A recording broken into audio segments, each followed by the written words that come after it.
Although large public orchestral concerts were rare in the early 19th century, Beethoven's fame secured him a night in Vienna's most popular theatre, just before Christmas 1808.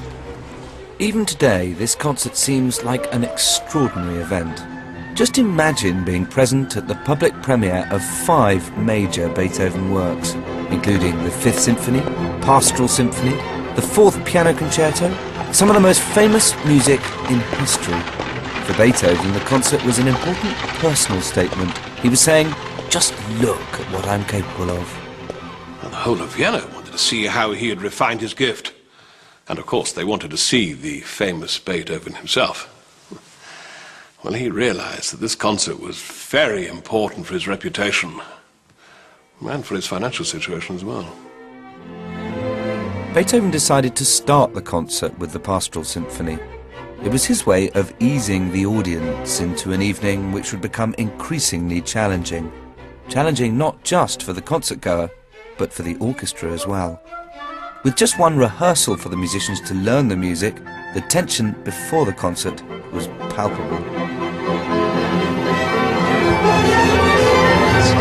Stop! What's wrong? What's the matter? What markings have you got to? Why have you stopped?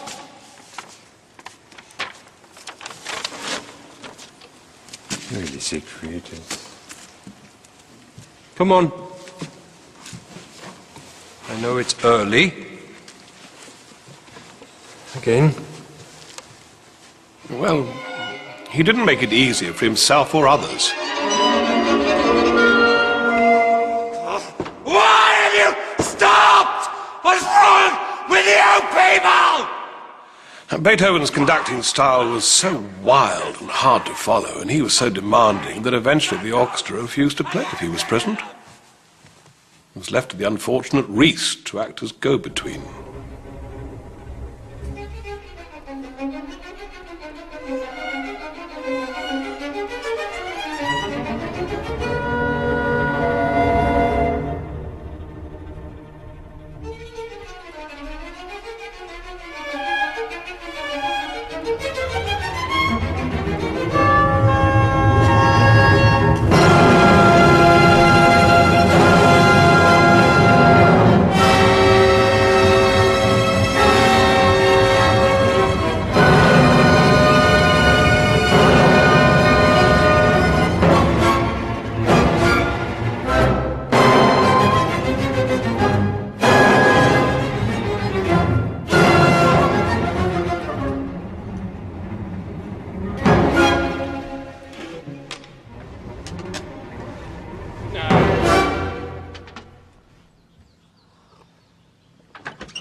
Sir, they say there is too much. There is so much new work, and it is too difficult. Beethoven, you know we only have one rehearsal, and the orchestra are merely human. Just tell them to play it exactly as I have written it.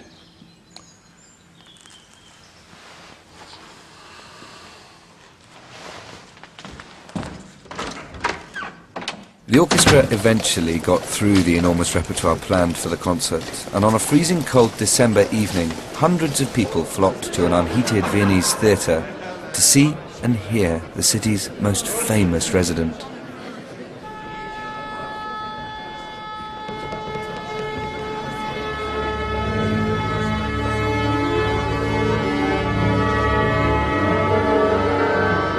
After the evocative lyricism of the Pastoral Symphony, Beethoven assaulted his audience with the violent Fifth Symphony, a kind of electric shock therapy.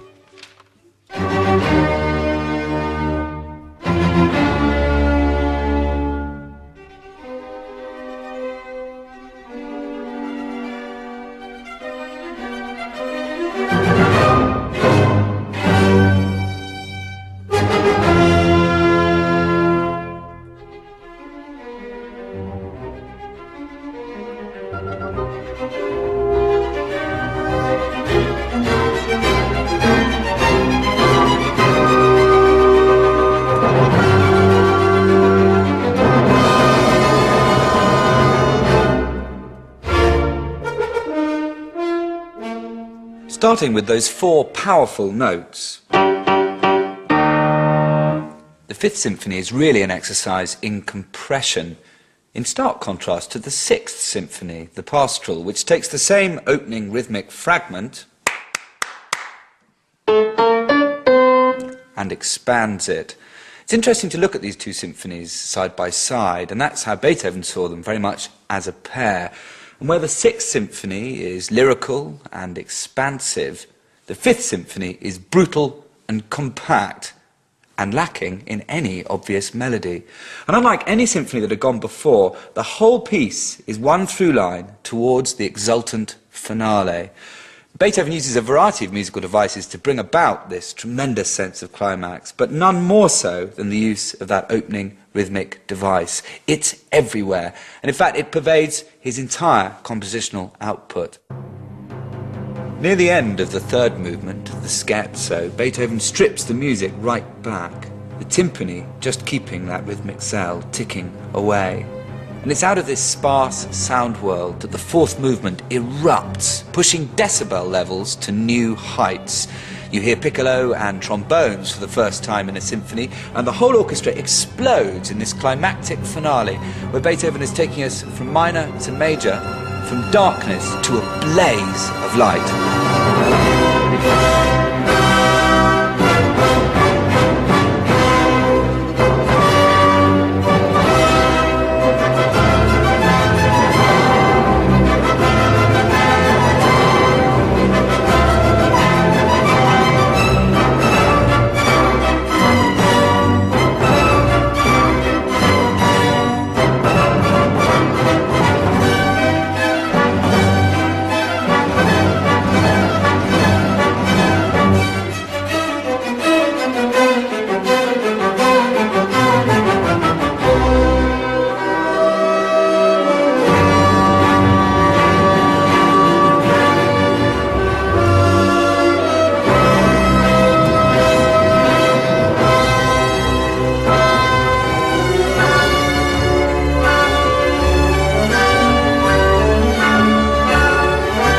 Beethoven also used this concert to demonstrate his complete mastery of keyboard composition.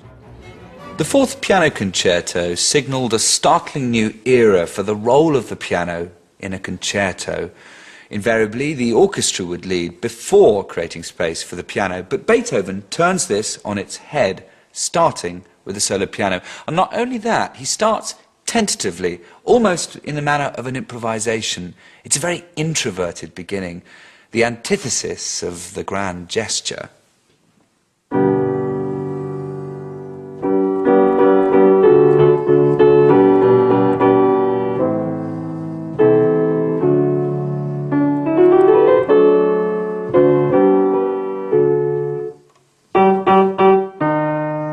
Fifth Symphony, Fourth Piano Concerto, invariably it's somewhere close.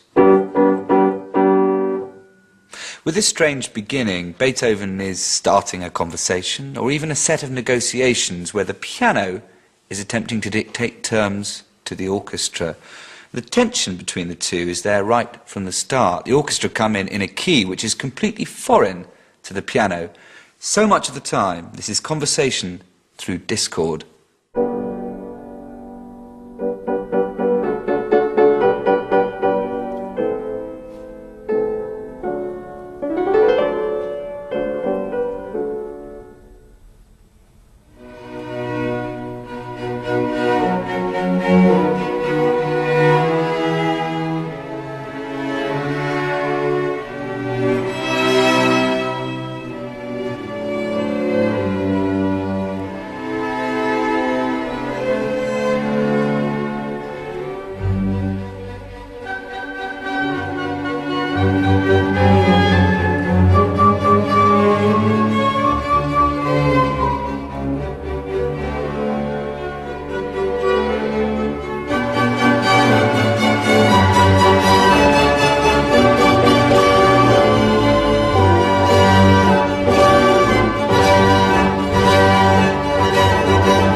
tension becomes much more pronounced in the second movement, where the orchestra and the soloists are determined not to engage with each other. They're almost in gridlock, two utterly alien musics at work.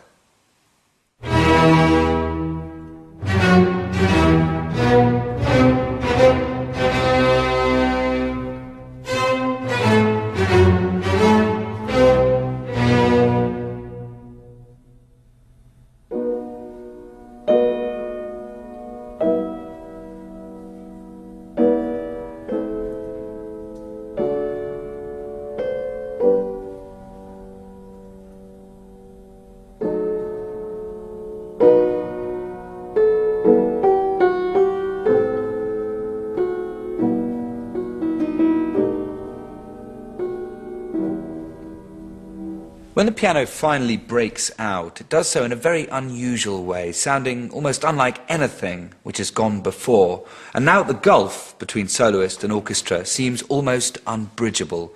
You might expect the orchestra to just stand up and leave the room.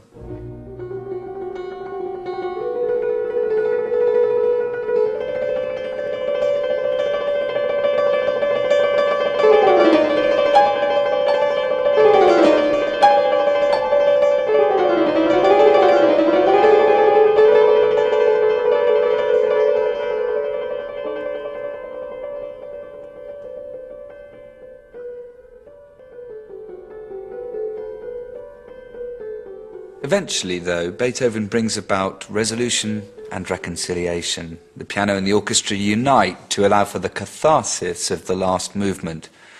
The piano has mollified the orchestra. The individual voice has soothed the masses, and Beethoven's violent instincts have been tempered by his compassionate will. It's a very accurate self-portrait in music.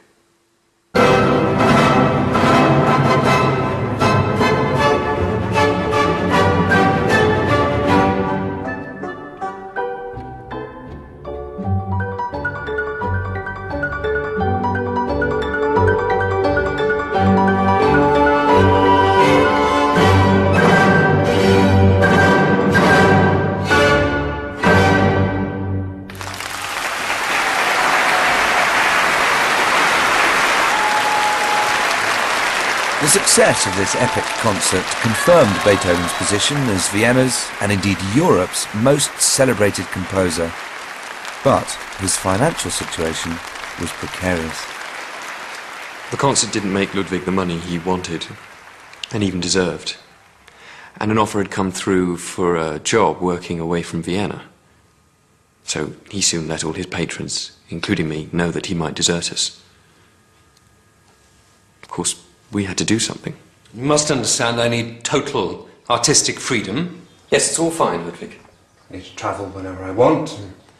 Have benefit concerts when I need them. It's all in the annuity contract. All we ask is that you agree to continue to live in Vienna.